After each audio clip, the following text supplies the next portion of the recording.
Hi guys, welcome to my channel education file. और इस video में हम पढ़ेंगे strategies to develop leadership quality कि कौन कौन सी ऐसे मेथड्स हैं, कौन से ऐसे तरीके हैं जिसके द्वारा लीडरशिप क्वालिटीज को एनहेंस किया जा सकता है। ठीक है, तो ये पर्टिकुलर टॉपिक है बीएड के classroom management, leadership and action research में। तो जल्दी से देखते हैं, बहुत छोटा सा टॉपिक है ये।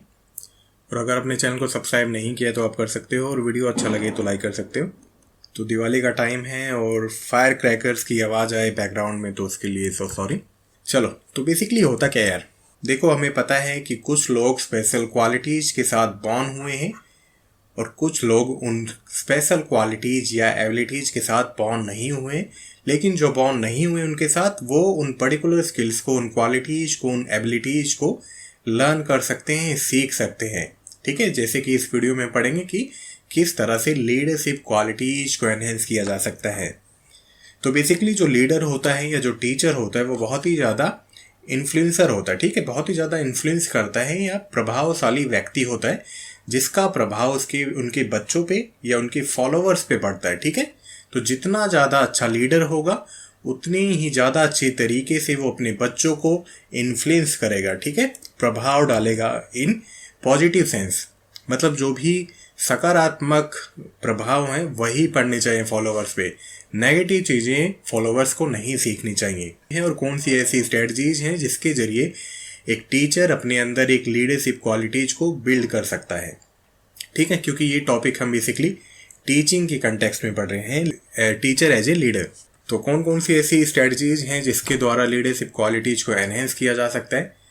पहला है प्रैक्टिस डिसिप्लिन, देन है न्यू वर्क और चैलेंजेस, देन है फ्यूचर रेडी होना, देन है एनकरेजमेंट और मोटिवेशन देना, ये भी क्वालिटी है जो कि एक लीडर में होनी चाहिए। देन है कॉन्स्टेंट लर्निंग या कीप लर्निंग वाला एक एटीट्यूड, देन है कम्युनिकेशन अच्छा होना, ये भी एक लीडरशिप क्वालिटी है। कन्फ्लिक्ट्स को हैंडल करना, जो भी वाद विवाद हैं, इशूज हैं, इनको सॉल्व आउट करना, ये भी क्या है, लीडर की एक क्वालिटी है।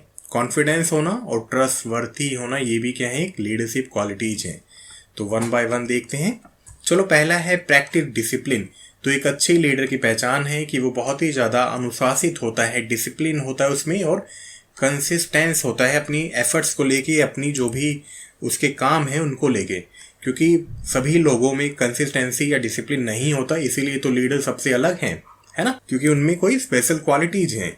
तो सबसे ज़रूरी क्वालिटी क्या है, डिसिप्लिन और कंसिस्टेंस होना अपने काम में। तो ये बहुत ही ज़्यादा इम्पॉर्टेंट स्किल है, क्योंकि जब लीडर डिसिप्लिन्ड होता है तो उसके फॉलोअर्स भी डिसिप्लिन होते हैं या उसके स्टूडेंट भी डिसिप्लिन में ही रहते हैं, अनुशासन में रहते हैं कि भाई टाइम पे सभी काम करने हैं और कोई भी फालतू का टाइम पास नहीं करना है। ओके, मतलब अपने गोल्स को, अपने ऑब्जेक्टिव्स को अच्छे से हासिल करना है। तो और ये एक स्ट्रेटजी है जिसके द्वारा लीडरशिप क्वालिटी को एनहेंस किया जा सकता है। चलो, होता ना जैसे कि कोई टीचर अगर टाइम पे क्लासेस लेता है, अपने काम के लिए बहुत ही ज़्यादा डिसिप्लिन है, तो उससे क्या होता है, जो उसके स्टूडेंट है ना वो भी मोटिवेट होते हैं पढ़ने के लिए, सीखने के लिए और अपना एक्स्ट्रा एफर्ट्स देखने के लिए। कई बार होता है ना, एक क्लास में पर्टिकुलर, या बहुत सारी क्लास होती हैं, पर्टिकुलर एक सब्जेक्ट होता है, तो एक पर्टिकुलर सब्जेक्ट का टीचर अपने काम को लेके बहुत ही ज़्यादा डिसिप्लिन्ड है। ठीक है, डिसिप्लिन का मतलब ये है कि भाई सभी काम टाइम पे ख़त्म हो रहे हैं, जब पीरियड होता है तब टीचर लेता है आके, और सिलेबस टाइम पे ख़त्म हो गया है तो बच्चे क्या होंगे उस क्लास के, बहुत ही ज़्यादा मोटिवेटेड होंगे, क्योंकि भाई सिलेबस कंप्लीट हो चुका है। क्यों हो चुका है, क्योंकि टीचर और स्टूडेंट दोनों ही डिसिप्लिन में थे। तो इसलिए लीडरशिप क्वालिटी के लिए डिसिप्लिन होना, अनुशासन होना बहुत ही ज़्यादा ज़रूरी है। चलो, द नेक्स्ट पॉइंट है कि न्यू वर्क और चैलेंजेस। तो नई चुनौतियां लेना, नए चैलेंज लेना बहुत ही ज़्यादा ज़रूरी है। कई बार क्या होता है, हम सेम काम अगेन एंड अगेन करते रहते हैं, तो हो सकता है हम उसके एक्सपर्ट बन जाएं। लेकिन अगर हम एक्सपर्ट होते हुए भी उसको नई सेटिंग्स में करते हैं, एक्सपेरिमेंटेशन टाइम के साथ करते रहते हैं, तो बिल्कुल एक अपने आप को एक नए इंडिविजुअल के तौर पे देखते हैं ना। मतलब नॉलेज है आपकी और आप उसको ही अलग अलग फील्ड में अप्लाई करते हो, तो आप ईजली अपने फॉलोअर्स को भी वो चीज़ें बता सकते हो कि किस तरह से जो भी अपनी नॉलेज है उसको नई फील्ड में कैसे यूज करना है, नए चैलेंजेस में कैसे अडेप्ट होना है। तो ये बहुत अच्छी स्ट्रैटेजी है जिसके द्वारा लीडरशिप को एनहेंस किया जा सकता है और हम अपने फॉलोअर्स को गाइड कर सकते हैं कि किस तरह से रिस्क लेना है, किस तरह से एक्सपेरिमेंट करना है नई चीज़ों पे और नई चुनौतियों पे। तो नए चैलेंजेस हम कैसे ले सकते हैं, अपनी रिस्पॉन्सिबिलिटीज को इंक्रीज करके और जो भी हमारा कंफर्ट जोन है उससे बाहर निकल के। अगर हम अपने कंफर्ट जोन में फंसे रहेंगे तो नए चैलेंजेस को हम अडेप्ट करना, उसको अच्छे से करना नहीं सीख पाएंगे। ठीक है, तो अपने कंफर्ट जोन से बाहर निकलना बहुत ही ज़्यादा ज़रूरी है ताकि आप अच्छी दिशा में बढ़ सको और एक अच्छे लीडर बन सको। ठीक है, तो नए चैलेंजेस आपको एक अच्छे लीडर बनने में हेल्प करता है। या टीचर के पास जब नए बच्चे आते हैं ना, तो टीचर उतना ही ज़्यादा अच्छा टीचर बनता है। अलग अलग तरह के लर्नर्स आते हैं, सबकी अपनी डिमांड होती हैं और सभी एक तरह से रिस्पॉन्सिबिलिटी का काम करते हैं, एक तरह से नए चैलेंजेस का काम करते हैं एक टीचर के लिए।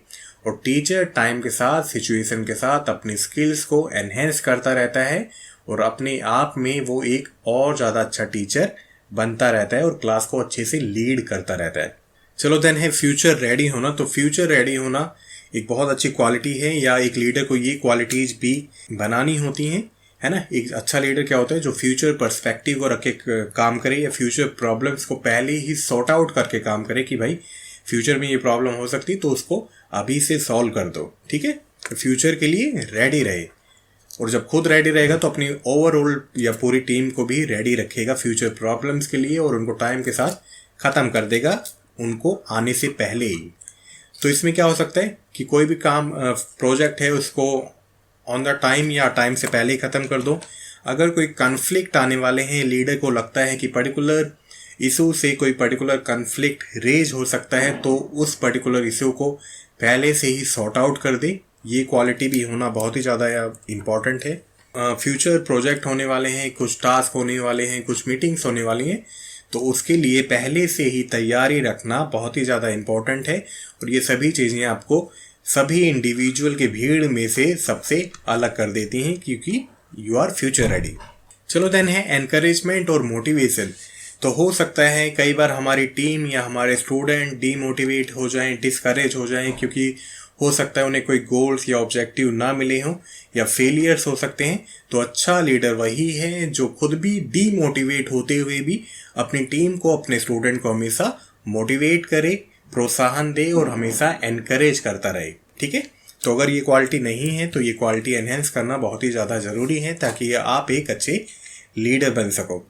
तो एक टीचर का, एक लीडर का सपोर्टिव होना, साथ देना या सहायता करना, कोऑपरेटिव होना बहुत ही ज़्यादा ज़रूरी है। और जब एक ओवरऑल कोऑपरेटिव एनवायरनमेंट होता है ना, तो ग्रोथ बहुत अच्छे से होती है और हम अपने गोल्स की तरफ ज़्यादा अच्छे से बढ़ सकते हैं, है ना। सपोज कई बार होता है कि फैमिली जब साथ में रहती है तो हम अपनी गोल की तरफ ज़्यादा अच्छे से बढ़ते हैं, और कई बार होता है किसी के घर में फैमिली ज़्यादा साथ नहीं देती है। ठीक है, तो उस केस में गोल्स को हासिल करना थोड़ा टफ हो जाता है। तो कोऑपरेशन और सपोर्ट तो ज़रूरी है ही गोल्स को अचीव करने के लिए। तो इसीलिए एक लीडर का एनकरेजमेंट देना, टाइम टू टाइम मोटिवेशन देना अपनी टीम को, और खुद भी मोटिवेट रहना, एनकरेज रहना ये ज़रूरी है। ये एक स्ट्रेटजी है ताकि एक अच्छे लीडर बन सके। चलो देन है कांस्टेंट लर्निंग। तो कांस्टेंट लर्निंग बहुत ही ज़्यादा ज़रूरी है और एक अच्छे लीडर की यही पहचान है कि वो हमेशा नई चीज़ें सीखता रहता है। एक अच्छा टीचर वही है जो हमेशा नई चीज़ें सीखता रहता है ताकि वो अपनी टीम पे या अपने स्टूडेंट्स पे वो चीज़ें अप्लाई कर सके, है ना। देखो, हमें पता ही है कि डेवलपमेंट क्या है भाई, कॉन्टीन्यूअस प्रोसेस है। और एक अच्छा लीडर वही है जो हमेशा चीज़ें सीखता रहता है, सिचुएशन से, इंडिविजुअल से, दूसरे लीडर से और अपने पास्ट एक्सपीरियंसेस से। ठीक है, जो भी उसके अनुभव हुए हैं उन सभी से सीख लेना बहुत ही ज़्यादा ज़रूरी है ताकि वो गलतियाँ फ्यूचर में ना हो और सही काम हुए तो उसको फिर रिपीट करते रहें। चलो नेक्स्ट है कम्युनिकेशन। तो एक लीडर में कम्युनिकेशन स्किल्स भी होना बहुत ही ज़्यादा ज़रूरी है। अगर किसी लीडर में ये स्किल्स नहीं है तो उसको एनहेंस करनी चाहिए। ठीक है, जितना ज़्यादा अच्छे तरीके से टीचर कम्युनिकेट कर सकते हैं वो उतने ज़्यादा अच्छे से अपनी टीम को या अपने स्टूडेंट्स को लीड कर सकते हैं। तो बेसिकली क्या माना जाता है कि जिसमें स्पीकिंग स्किल है वही कम्युनिकेशन स्किल है, लेकिन ऐसा नहीं होता। लिसनिंग स्किल्स भी बहुत ज़्यादा ज़रूरी है कम्युनिकेशन में ताकि हम दूसरे के आइडियाज़ को सुन सकें, सजेशंस को सुन सकें, ओपिनियन को सुन सकें, उनके फीडबैक ले सकें अपने फॉलोअर्स के, अपने स्टूडेंट के। और यही चीज़ें हमें एक अच्छा लीडर या अच्छा टीचर बनाती हैं। मतलब स्टूडेंट की जो भी प्रॉब्लम है उसको सुने और फिर वही चीज़ें उनको सॉर्ट आउट करके बच्चों को बताएं, और ये साइकिल कंटिन्यूअस चलती रहती है।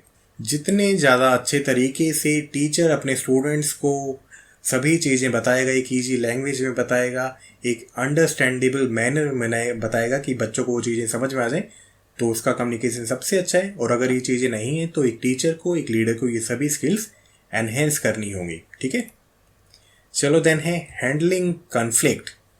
तो कन्फ्लिक्ट देखो, टीम में भी हो सकते हैं, क्लास में भी हो सकते हैं, टीचर के बीच में हो सकते हैं, स्टूडेंट्स के बीच में हो सकते हैं, या स्टूडेंट और एडमिनिस्ट्रेशंस के बीच में हो सकते हैं।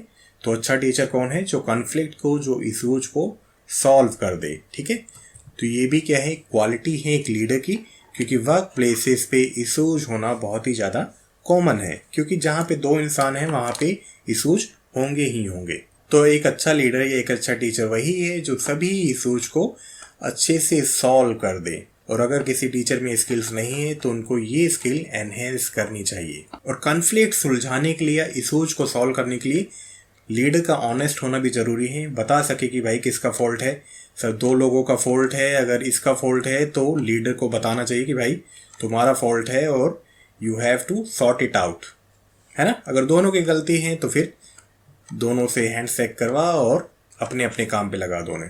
और टीचर के पास क्या होता है, ऑथोरिटी भी होती है कि भाई कन्फ्लिक्ट ख़त्म करो, क्योंकि हमें काम करना है, हमें अपने गोल्स की तरफ आगे बढ़ना है। कई बार ये क्वालिटी भी चाहिए कि हमें डिप्लोमेटिक थोड़ा होना पड़ता है ना। जैसे एडमिनिस्ट्रेशन ट्राई करता है ना डिप्लोमेट होने का, कि भाई हमारी गलती नहीं है, हम सॉर्ट आउट कर देंगे। तो वो सभी चीज़ें होनी चाहिए। ये सभी चीज़ें कब आएंगी? एक्सपीरियंस के साथ आएंगी। और जो सभी चीज़ें होती रहती हैं उन सभी प्रैक्टिकल एक्सपीरियंसेस से सीखना बहुत ही ज़्यादा ज़रूरी है, ताकि आप एक अच्छे लीडर बन सको और अपनी क्लास को अच्छे से मैनेज कर सको।